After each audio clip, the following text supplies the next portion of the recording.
TV Câmara, a TV do povo de Natal.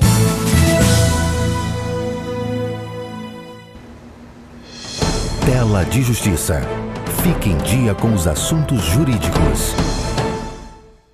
Olá, estamos de volta com Tela de Justiça na TV Câmara Natal, trazendo as principais notícias jurídicas e entrevistas com aqueles que são destaques na área. No programa de hoje eu converso com o presidente do Tribunal de Justiça do Rio Grande do Norte, o desembargador Expedito Ferreira de Souza, e o advogado e conselheiro da OAB-RN, Augusto Maranhão Vale. No ar, Tela de Justiça. Tela de Justiça. A presidente do Supremo Tribunal Federal, a ministra Carmen Lúcia, pautou para o dia 22 de março o julgamento das ações que discutem o pagamento de auxílio moradia a juízes. Foram incluídas na pauta do plenário do STF as 5 ações originárias em que as entidades de classe da magistratura solicitaram benefício, fixado no artigo 65 da Lei Orgânica da Magistratura Nacional. O pagamento do auxílio foi determinado por decisões monocráticas do relator, o ministro Luiz Fux, tomadas entre junho e setembro de 2014. O primeiro para autorizar o pagamento aos juízes federais e depois para equiparar a verba paga aos membros do Ministério Público e uma terceira para estender o direito a toda a magistratura nacional. Direito ou privilégio? A questão é polêmica e o julgamento promete. Após um período de 3 anos sem reajuste, o Pleno do Tribunal de Justiça do Rio Grande do Norte aprovou resolução que atualiza em 21% a tabela de custas e emolumentos de atos forenses judiciais e dos notários e registradores do RN. A correção considera o período acumulado de janeiro de 2015 a dezembro de 2017, com base no Índice Nacional de Preços ao Consumidor, o INPC, divulgado pelo IBGE. O último reajuste da tabela ocorreu em agosto de 2015. A nova tabela já está em vigor. A segunda turma do Supremo Tribunal Federal decidiu conceder prisão domiciliar a todas as mulheres presas preventivamente e que estão grávidas ou que sejam mães de crianças de até 12 anos. A medida vale somente para detentas que aguardam julgamento e que não tenham cometido os crimes com uso de violência ou grave ameaça. Cerca de 4.000 mulheres devem ser beneficiadas. Os tribunais de justiça do país serão notificados e deverão cumprir a decisão em 30 dias. Os parâmetros também deverão ser observados nas audiências de custódia. O Tribunal Regional do Trabalho do Rio Grande do Norte pagou mais de 250 milhões aos trabalhadores que ingressaram com ações na Justiça durante o ano de 2017. Mais da metade desse valor, 140 milhões, foram pagos por meio de acordos e 98 milhões foram pagos aos empregados através de execução, além de 13 milhões de pagamentos espontâneos. Os números consolidados foram divulgados pela Coordenadoria de Planejamento e Gestão Estratégica do TRT-RN. Vamos a um rápido intervalo e no próximo bloco eu converso com o presidente do TJRN, o desembargador Expedito Ferreira. O Tela de Justiça volta já. Tela de Justiça.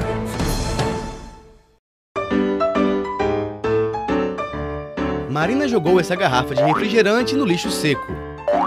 A garrafa foi apanhada pelo catador João e transformada nesse pote de iogurte. Maurício comprou, bebeu o iogurte e jogou o pote no lixo seco. Aí veio o catador João e ajudou a transformar o pote de iogurte em sacola plástica. Vovó Irene usa a sacola para levar as compras para casa. Depois de usada, a sacola foi para o lixo seco. E junto com outras sacolas, se transformou em mais uma garrafa PET. Você pode fazer o mesmo. Separe o lixo úmido do lixo seco e ajude a construir um mundo melhor. Repense, reaja, recicle. Uma iniciativa do Instituto Federal de Educação, Ciência e Tecnologia do Rio Grande do Norte.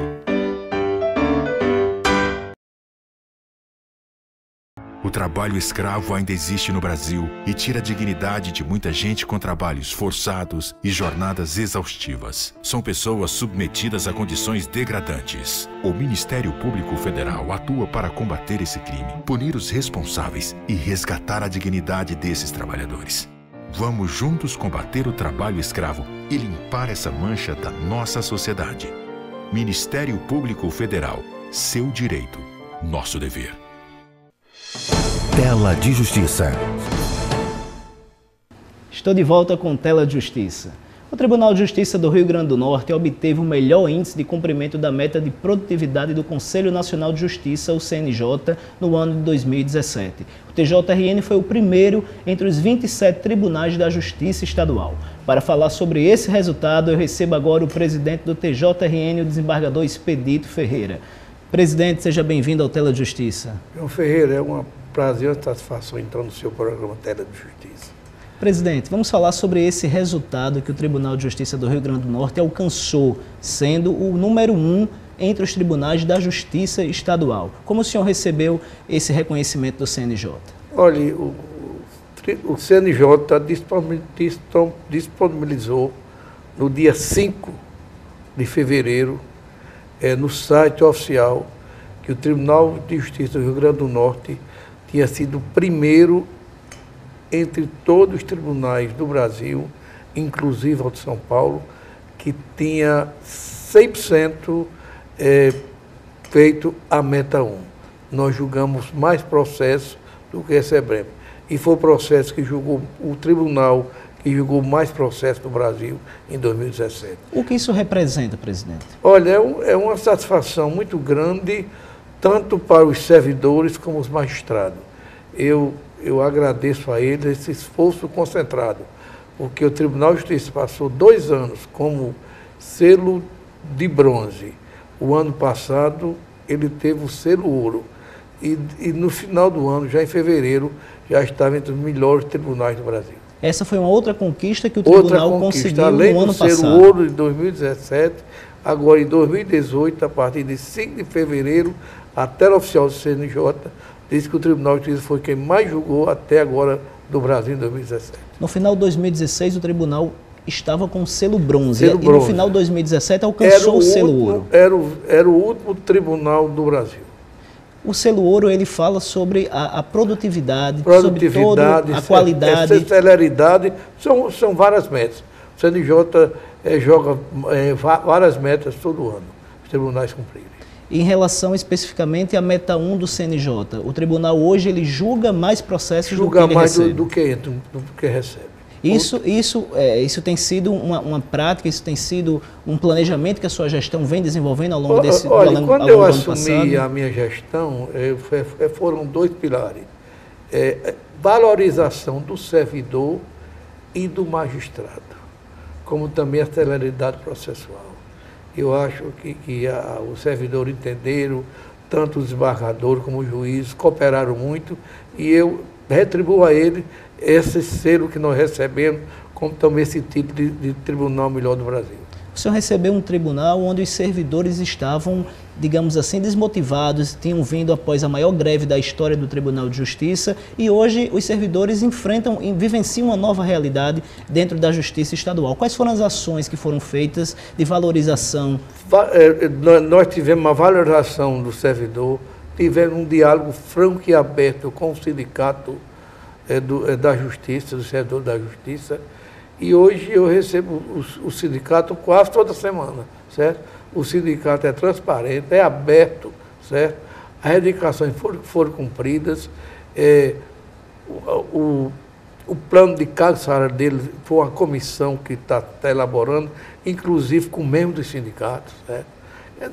Foi uma valorização do servidor e um diálogo franco e aberto. Então o senhor vem estabelecendo essa relação? Essa relação até hoje, o namoro continua até hoje. E isso vem resultando nesses excelentes desempenhos e resultados do Tribunal de Justiça. Presidente, vamos falar também sobre as obras que o tribunal vem desenvolvendo. Está se investindo 110 milhões na construção de uma nova sede e em fóruns, mais de 10 fóruns no interior do estado. Como isso é possível em meio à grave crise que nós estamos vivenciando no nosso estado? Olha, foi a única vez que eu vi um poder que economiza ser penalizado pela Justiça Pública do Rio Grande do Norte.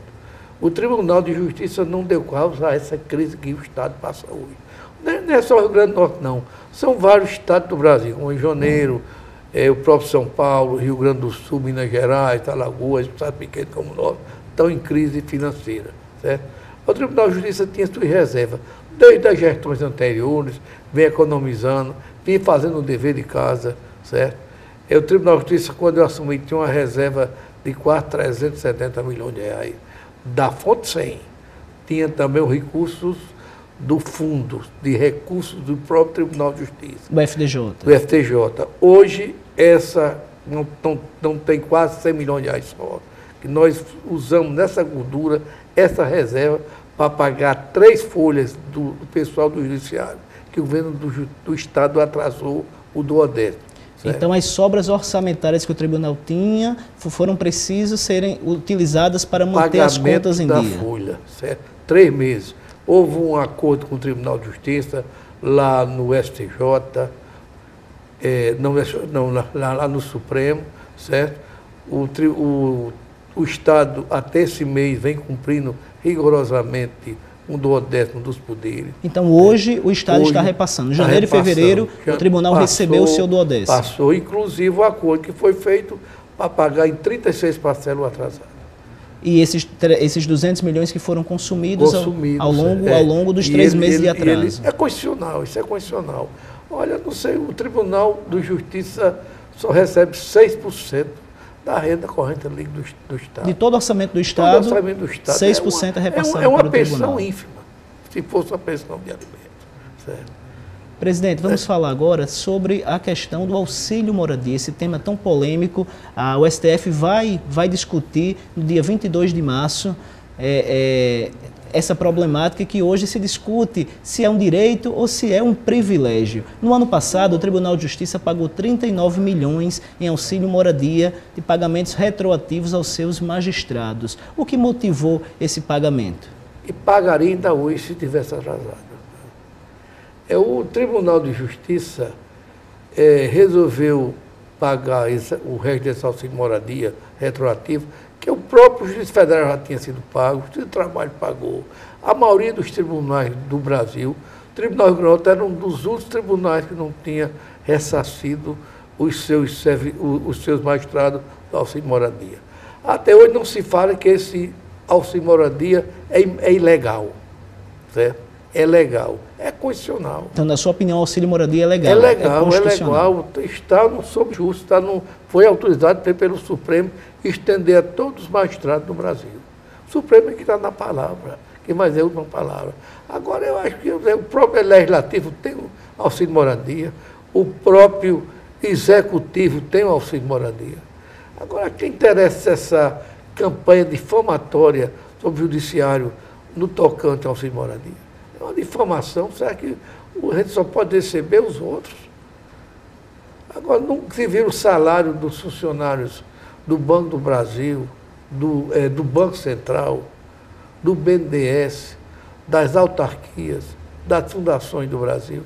A quem interessa enfraquecer o Poder Judiciário, a Magistratura Nacional? É isso que eu faço essa pergunta. A quem interessa o enfraquecimento? Quer ver o Judiciário de Pires na mão? Quer ver o Judiciário sem independência financeira? Isso é uma democracia. Para ter democracia, nós temos que ter um Judiciário forte e atuante. Um Judiciário pequeno, uma democracia pequena. Pequena. A quem interessa o enfraquecimento judiciário?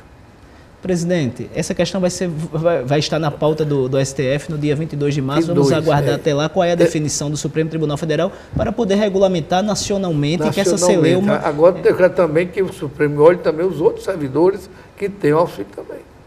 Isso, porque não é um caso isolado apenas da magistratura estadual. E o TJ, agora, quando decidiu pagar, no ano passado, não foi o único tribunal que pagou. A Justiça Federal já tinha sido pago, o Supremo pagou, o STJ, Justiça do Trabalho e a maioria dos tribunais estaduais do Brasil. O senhor está à frente do Tribunal de Justiça até dezembro deste ano. Até lá, quais são as suas metas? O que é que o senhor tem planejado para 2018? Olha, o Tribunal está fazendo uma ampla reforma em todas as comarcas. Quer dizer, nós vamos fazer obras nas 67 comarcas do Estado, nos 67 fóruns do Estado. Certo? O dinheiro que tinha o Tribunal, do início nós compramos 1.500 computadores, nós estamos ampliando o PJ em todo o Estado do Rio Grande do Norte.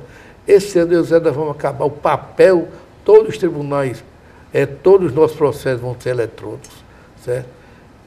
O investimento nas comarcas, em imóveis, em utensílio, em manutenção, vai ser grande, certo?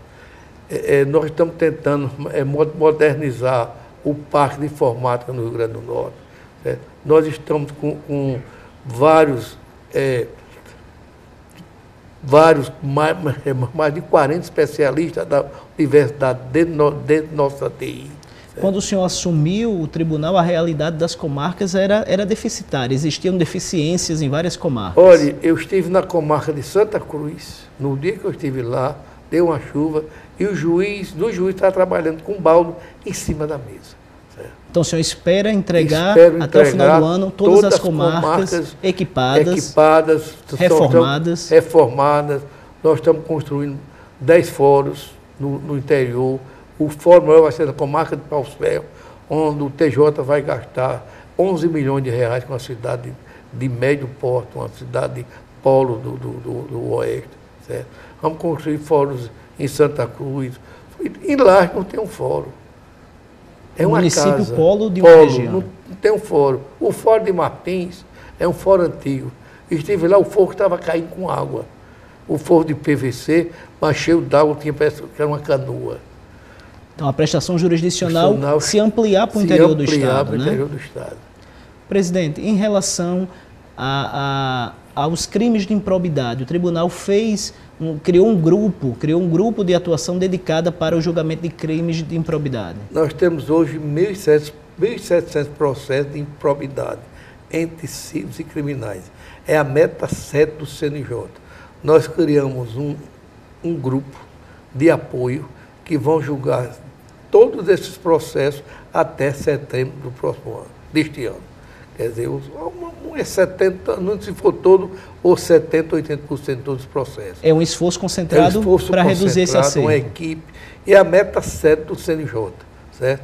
E como o tribunal pensa e vai obter, com o apoio dos juízes, dos servidores, de todos os magistrados, a nossa meta agora é o selo diamante. Que até o final do ano o senhor espera conquistar. Espera que o Tribunal de Justiça conquiste o selo diamante. Vamos aguardar, presidente, vamos acompanhar o seu trabalho à frente do Tribunal de Justiça. Desejo êxito nessa missão que o senhor vem desempenhando e agradeço, à frente do comando da Corte Potiguar. Os servidores e os magistrados. Muito obrigado pela sua participação aqui na Tela de Justiça. À disposição, qualquer hora, o convidado ao programa Tela de Justiça. No próximo bloco, o meu entrevistado é o advogado e conselheiro da OAB-RN, Augusto Maranhão Vale. Voltamos já. Tela de Justiça. Eu espero voltar para minha casa. Você sonha em voltar para sua casa? Você acha que isso pode acontecer ainda? É uma realidade da vida, né? Nenhuma família vai querer um jovem que esteja num abrigo, que tenha vários perfis de adolescentes, de várias formas, várias vivências. Eu acho que é uma das coisas que eu mais sinto falta, que é da minha família. Nós temos o lema da escola, que é compromisso em busca de qualidade. A partir do momento que o programa veio, foi uma motivação maior, porque a gente começou a ver com outros olhos a maneira de você levar essa leitura para os alunos. Não aquela leitura de cobrança, ler e depois cobrar. Não, a leitura mais prazerosa. Participe e acompanhe a Escola Pública. Escola Pública de qualidade. Aqui a gente aprende. O que é importante ter numa família? Ter amor e carinho. Eu queria ser mãe, né? Então, independente de qual idade dessa criança, qual a cor dessa criança, qual o sexo dessa criança. Deus me ajudou e me deu a família. E meu irmão, que foi minha chave, que abriu minha porta e me deu uma família. Hoje eu não tenho mais medo porque eu tenho uma pessoa que cuida de mim. Tela de Justiça. Estou de volta com Tela de Justiça. A Ordem dos Advogados do Brasil no Rio Grande do Norte está revisando a tabela de honorários dos serviços advocatícios. O relator da matéria é o conselheiro Augusto Maranhão Vale e é com ele que eu converso agora. Doutor Augusto Maranhão, seja bem-vindo ao Tela de Justiça. Muito obrigado, João. Muito obrigado aos telespectadores que nos honram com essa audiência. Então, Augusto, vamos falar sobre esse tema tão importante para a advocacia, que é a revisão da tabela de honorários, dos honorários advocatícios. Há bastante tempo que essa tabela não era revisada e agora esse trabalho vem sendo feito por você. Pois é, João. A tabela de honorários ela é anualmente revista. Todavia, ela não tinha sido... A revisão dela basicamente se limitava ao reajuste da inflacionário.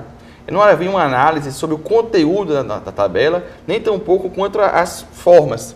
Não havia uma sistematização. Era confuso até para o advogado fazer entender, compreender a tabela e, pior ainda, fazer entender para o cliente dele a importância da tabela.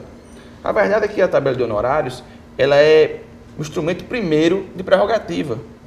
Os honorários são a condição que o advogado tem para permitir-se atuar com dignidade e ética na profissão. Ela estabelece uns valores mínimos para a atuação, para a prestação do serviço. Pois é. Então, a tabela de honorários tem o principal objetivo dela é estabelecer valores mínimos, éticos. Então, para que não haja aviltamento dos honorários. O que eu quero dizer com isso é que é preciso que a tabela não se converta em reserva de mercado. Eu não posso dizer que a tabela tem que ser tantos R$1.000 para tal procedimento, como eu disse, não, vamos aumentar para X mil, X mais 1, X mais 10, X mais 30, e isso representar uma reserva de mercado. A tabela de honorários, ela não visa buscar um valor mínimo de honorários para dizer assim, é o valor que o advogado deve cobrar. Não, não é justificativa. Ela serve de referência ética, principalmente para o jovem advogado, para que ele tenha um norte de onde seguir, de procedimentos que ele não está habituado. O advogado com mais experiência já sabe quanto custa seu escritório, já sabe quanto custa manter toda a sua estrutura, quanto custa suas horas de estudo. Então ele tem uma referência, mas o jovem advogado muitas vezes não, ele tem uma leve desorientação. Até porque a faculdade de Direito não nos ensina a gerir escritórios de advocacia. Você se vê como advogado, como muitas vezes um empreendedor individual ou com uma sociedade de advogados, mas que você estudou para o litígio, para o consenso, para a lei, não para gerir recursos humanos, fazer pagamentos de pessoal, marketing, relacionamento. São conhecimentos além da academia, além da universidade. São conhecimentos que são necessários para um escritório de advocacia funcionar, mas que você não tem nenhuma base teórica para isso.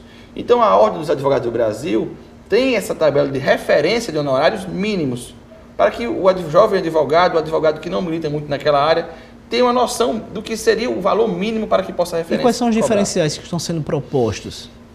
Bem, quando eu recebi essa proposta de revisão, eu tive a cautela de convocar uma audiência pública.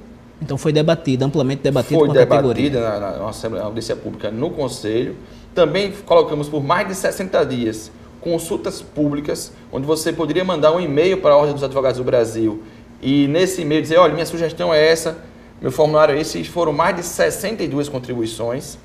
Também mandamos ofícios para os ex-presidentes, os membros honorários vitalícios, os presidentes subseccionais e presidentes de comissões, para que pudessem, dentro da sua experiência, então dentro da sua atuação, trazer informações, e muitas comissões contribuíram decisivamente. Então, e o meu trabalho depois foi compilar todas essas informações e fazer uma análise junto às diversas tabelas referenciais vizinhos aqui, Paraíba, Pernambuco, Ceará. Então, olhar as tabelas das diversas seccionais para poder compreender um pouco os procedimentos e os valores. Respeitando a realidade de cada mercado. Perfeitamente. O grande crítica que eu faço é que o Conselho Federal tem um provimento que determina que cada seccional tem competência para dizer qual o valor das referências dos honorários mínimos. Mas não há uma estrutura central, um esqueleto do nacional, dizendo assim, advocacia civil, advocacia trabalhista, quais seriam as ações? Então, há divergências entre tabelas. A tabela da Paraíba precifica procedimentos que a tabela do Rio Grande do Norte não precifica, que a do Ceará precifica de forma diferente. Então, não há unidade de procedimentos nacional. Então, eu tentei, o trabalho é um trabalho árduo, muitas vezes solitário, e complexo. Você dizer, muitas vezes, os honorários de uma área que você não atua, é muito delicado. Eu fiquei um pouco, não tão à vontade, ou então assim, tive um pouco mais de dificuldade de precificar isso. Mas tentei fazer um trabalho de atualização, de pegar procedimentos e dê valores. Após ouvir as sugestões da categoria nessa audiência pública, nesses e-mails aí que você recebeu, quais são as novidades que estão sendo apresentadas, que serão debatidas no plenário, que serão votadas pelo pleno da OAB-RI? Eu dividi o projeto em 3 etapas. A primeira questão são as normas de ordem deontológicas, ou seja, as regras orientativas ao advogado. Porque o que acontecia? Tabela de honorários é uma tabela de Excel, ação tal, separação judicial, nem existe mais, ação de divórcio, litigioso, tantos por cento mínimo, tantos por cento máximo, e o valor médio expresso em real, o valor mínimo expresso em real. E aí o que eu fiz? Eu fiz uma parte deontológica, onde tento explicar qual o advogado, como ele deve fazer o seu, da parte da contratação até a parte de valoração. Então, o que deve colocar no contrato, o que não deve colocar no contrato, se o contrato for uma cláusula cota litis, esse contrato de percentual que o pessoal fala, não, cobrei tantos por cento, não, é risco integral, então é cláusula cota litis, você tem que expressar um valor em real, mas você pode botar o percentual, essa cláusula é permitida, mas eu expliquei em que condições de validade ela deve existir. Para você chegar ao preço final, à precificação, ao percentual. Não só o preço final, mas também para você ter um contrato válido, ter um contrato justo, ter um contrato leal, um contrato transparente. Muitas vezes o advogado ele sofre algumas questões de mal compreensão para o cliente e isso desgasta o relacionamento. Eu vou dizer, por exemplo, tem processos que você precisa contratar um perito, um assistente técnico, um tradutor, tirar diligências, fazer fotocópias, fazer audiência fora da sua comarca. E muitas vezes o advogado, por alguma questão, ele não se recorda de colocar aquilo no contrato e quando faz essa diligência e vai cobrar do cliente, o cliente diz, mas não está no meu contrato, doutor. Então eu digo assim, trouxemos essa parte deontológica de como ele deve orientar, como ele deve interpretar aquela tabela, que são valores mínimos. Então o que eu percebi? A tabela atual da OAB, ela tinha valores acima da média praticada pelo mercado e usava isso como mínimo. Então advogados cobravam valores menores que estavam na tabela, estavam supostamente cometendo a infração ética. Mas a realidade local do mercado não justificava aquele preço. Eram valores que estavam se tentando fazer uma reserva de mercado. Então eu trouxe isso para um patamar mais de realidade, justamente após ouvir toda essa audiência, as advogadas no conselho, pela consulta pública e pelas comissões, né? Além dessas instruções normativas, está existindo também uma nova sistematização, advogados correspondentes, as atividades extrajudiciais. Quais são todos os atos que estão sendo regulados pela tabela? A tabela ainda está em elaboração. Quando eu divulguei, eu mandei para todos os conselheiros e pedi para que a OAB disponibilizasse isso. Então, ainda estou recebendo contribuições, mas hoje estamos com 22 sessões que são advocacia correspondente, advocacia extrajudicial. Então, são 22 sessões de valores. Então, eu procurei sistematizar esses valores para ficar mais fácil. Por exemplo, vou dar um exemplo trabalhista, que é a área que eu mais milito. Tinha lá, dissídio coletivo, tantos R$1.000. Mas aí você não sabia, um dissídio coletivo de 100 empregados, de 300 empregados, qual o tamanho da empresa? Você então precificava um dissídio coletivo numa categoria com 1.000 empregados, estava precificada na tabela antiga por a mesma categoria de 100 empregados. Compreende? Hoje mesmo a gente estava numa reunião da Associação dos Advogados Trabalhistas e eu coloquei isso. Não, qual seria um valor consultivo mensal fixo para uma empresa pequena? Ele disse, não, o cara disse R$3.000, o outro disse tantos R$1.000. Ele disse, vem cá, e se você quiser fazer só consulta para uma loja de shopping que tem 5 empregados, você acha que o cara da loja do shopping vai querer pagar R$1.500 para ter, a hora que ele quiser falar com você, tirar uma dúvida sobre a folha de pagamento? Por que não tem uma coisa mais real? Vamos colocar aqui, então, R$350, com direito a 3 horas mensais fixas, ou então até um critério de 3 horas, ou 5 empregados, é um valor médio, uma média mensal de consulta. Então, fui trazendo as coisas mais para a realidade e disseminando, dissecando. Então, no trabalhista, para responder a pergunta, coloquei faixas de até 100 empregados é um valor, nas ações coletivas. De 100 a 300 é um valor, de 300 a 600 é outro valor e acima de 600 é outro valor. Então, eu tentei dissecar isso para ficar mais fácil esse processo de sistematização da tabela. E a advocacia trabalhista previdenciária está fixada em no máximo de 30% em cima do valor da contratação da causa? Esse é outro tabu que vou tentar convencer o Conselho a aprovar. A tabela de valores de referência são valores de referências mínimos. A tabela anterior, ela, via de regra, ela tinha valores mínimos e valores máximos. E o Código de Ética, ele regula apenas os valores mínimos e diz que os honorários não podem ser superiores na cláusula cota litis à vantagem econômica do cliente. Mas numa ação que não tem valor econômico direto, ou então aquela ação que não é cota litis, é um valor fixo que você cobra, isso não quer dizer nada. A advocacia não pode ser equiparada à profissão de resultado. A advocacia é a profissão de meio. Então eu tirei todos os valores máximos, à exceção de 2 tipos de contratos. Os da área previdenciária e os da área trabalhista. Por quê? Porque entendi que os clientes dessa área normalmente são mais hipossuficientes.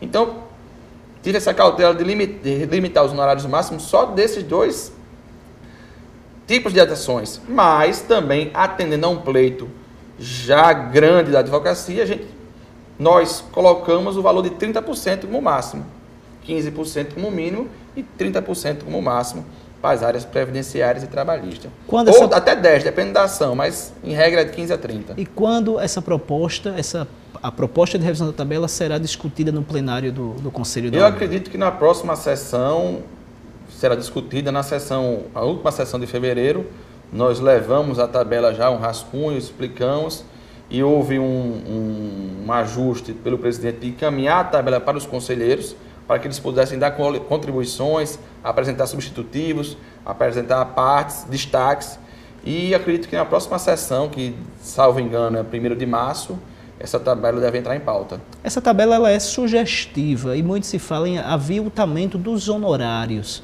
Como é que a OAB pode se combater? Como é que a OAB pode combater isso? Bem, o caminho adequado é o Tribunal de Ética. Se você tem uma prática de honorários aviltantes, você deve procurar o Tribunal de Ética. Mas o primeiro Tribunal de Ética, na minha concepção, é o próprio advogado. Ele que deve saber o preço dele. Ele que tem que conhecer o custo do escritório dele. Ele tem que conhecer o seu valor. Então, ele deve seguir na parte deontológica.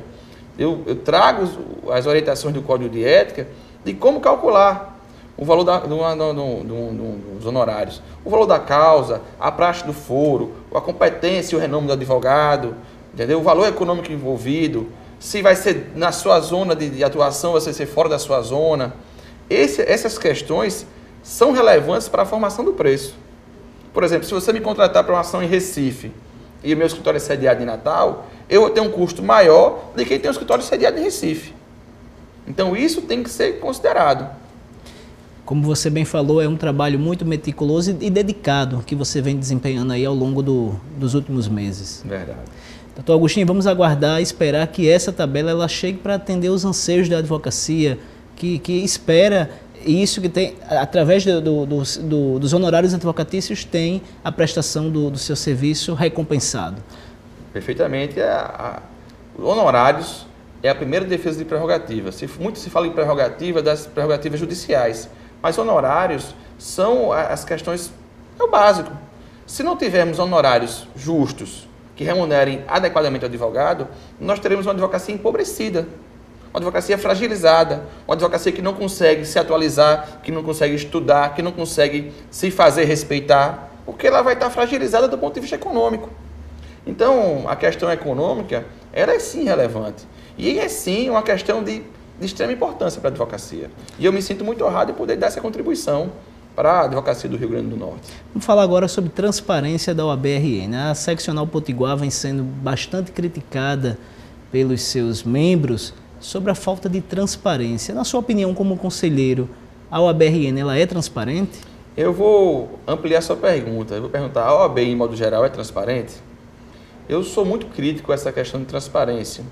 Todos nós sabemos que a OAB ela é uma autarquia especial e, por prerrogativa declarada pelo Supremo Tribunal Federal, ela não precisa prestar contas aos tribunais de contas, como acontece com os outros conselhos profissionais de medicina, veterinária e por aí vai. Mas, porque ela não é obrigada, não quer dizer que ela não tem que prestar contas à sociedade. Pelo contrário, a OAB que defende, tem um papel importante para a formação da democratização brasileira, ela tem um dever maior de transparência. quem cobra a transparência dos outros poderes tem que, antes de fazer cobrança, dar o exemplo. E a OAB daqui, ela presta contas da maneira formal. O Conselho recebe para aprovar o orçamento, o Conselho recebe a aprovação das contas, mas não há uma divulgação, muito embora a diretoria diga que isso está em tramitação e é um desejo dela, não há ainda uma publicidade. Um portal da transparência em que todos os atos estejam lá. Um portal da transparência de fácil compreensão e de fácil acesso. Para poder mostrar onde estão sendo aplicados os 9,5 milhões de orçamento que a Seccional Potiguar tem para esse ano. Tanto a nível local quanto a nível federal. Eu digo muito, há um repasse federal que todas as seccionais do Brasil são obrigadas a fazer, e esse dinheiro, essa botija, fica onde? Vai para como? Como é que o advogado compreende isso? A gente está num momento de transparência de tudo. Não tem mais espaço para meias verdades. A transparência total, é o caminho natural das coisas. Estamos iniciando o processo eleitoral, teremos eleições da OAB-RN no próximo mês de novembro. Qual o seu cenário? Qual a avaliação desse cenário eleitoral que se avizinha?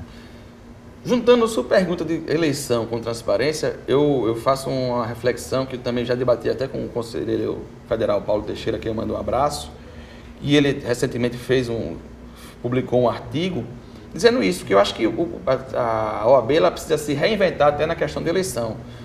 Tudo bem que não é uma matéria que está dentro da competência estadual, tem que ser debatido no Conselho Federal e depende de lei. A forma de eleição está regulamentada no Estatuto da Advocacia. Mas o Conselho Federal estava na hora de reinventar isso. Fazer uma eleição para a diretoria e uma eleição proporcional para os conselhos. Porque, por exemplo, a eleição passada, houve quase um empate técnico, foi a diferença muito pequena. E o conselho que todo é eleito é toda da situação. Eu não tenho oxigenação nesse conselho das pessoas da oposição, que poderiam contribuir com o debate e aprimorar o resultado. Compreende? Então, assim, a eleição de advocacia é uma eleição sempre muito disputada, porque a classe é uma classe pensante, é uma classe politizada. Então, o cenário é aberto. Eu acredito que vão acontecer as alianças muito em cima da eleição, especialmente porque nesse ano há uma particularidade. Ficamos muito próximos das eleições nacionais, das eleições gerais para presidente e governador. Então, a eleição da OAB será depois disso, mas a classe política e a classe de assessoria política e a classe jurídica, ela fica muito envolvida com a eleição. Estão intrinsecamente ligadas. Perfeitamente. Uma coisa não deveria influir na outra, mas termina por influir, né? O seu nome vem sendo lembrado como um dos possíveis pré-candidatos a postular a presidência da Seccional Potiguar. O seu nome está à disposição? Muito me honra meu nome ser lembrado pelos colegas. Eu acredito que seja uma postura de independência que eu tenho e transparência que eu tenho tido no Conselho. Não conversei com ninguém sobre isso, acho que ainda não é momento. Não tenho essa pretensão de ser presidente, nada, eu acho que sou muito jovem, mas o meu nome está à disposição para contribuir com a advocacia potiguar do que for necessário. Vamos voltar a conversar sobre esse tema mais na frente. Doutor Augusto Maranhão, agradeço pela sua participação aqui no Tela de Justiça. Eu que agradeço. Muito obrigado. Tela de Justiça termina aqui. Acompanhe as notícias jurídicas no www.jurinews.com.br. Obrigado pela companhia e até o próximo programa. Tela de Justiça. Fique em dia com os assuntos jurídicos.